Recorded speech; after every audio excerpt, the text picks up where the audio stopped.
out to the third part of the interview. To the third part of the interview. Okay. I hope you're enjoying it so far.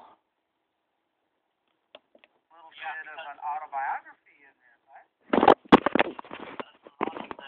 lot of the dialogue is how I would speak to her. Because, like I said, it's like a story. If you have a story, people can relate to it. If you have never been to jail, how could you write the jail scene? That's the point of it. I want it to be reality based. No, that's a good And point. like A I lot said, of people do that. That's why people can relate to it, and they say, where is this story coming from? That's not true and all that. I don't want that to be like my story. I want my story where people can relate to it. I wish I would have that.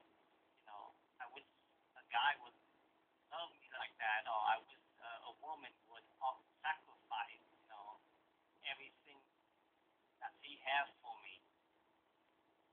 And I think every great story comes from struggle.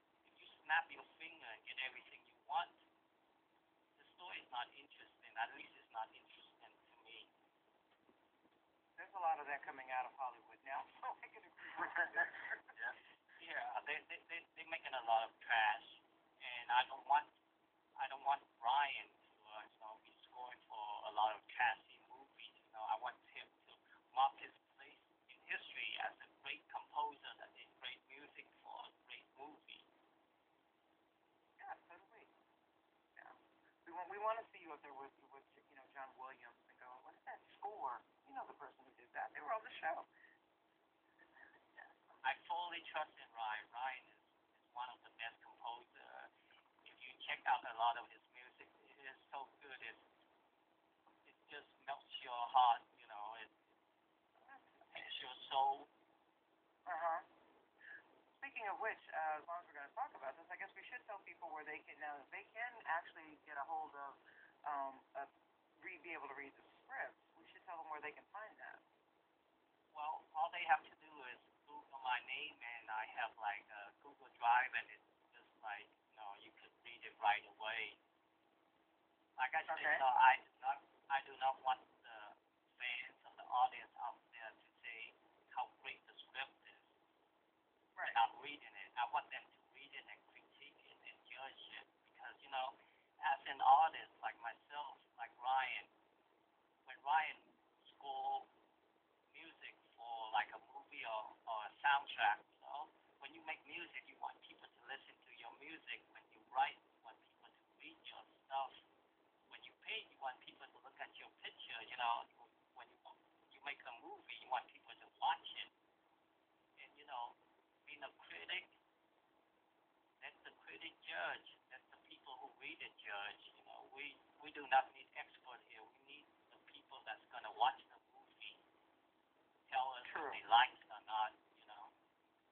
No, that's true. You make a very valid point because you've got people who get paid specifically to critique things, and if it's not their cup of tea, they're not going to have a clue. Yeah.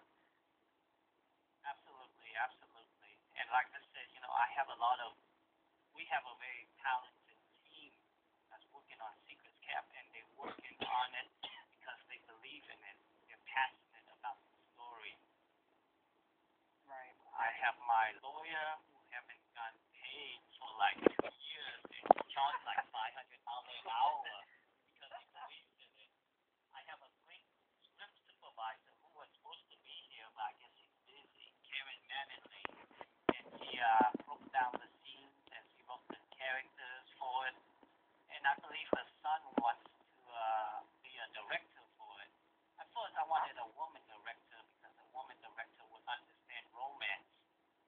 Sweeping romance.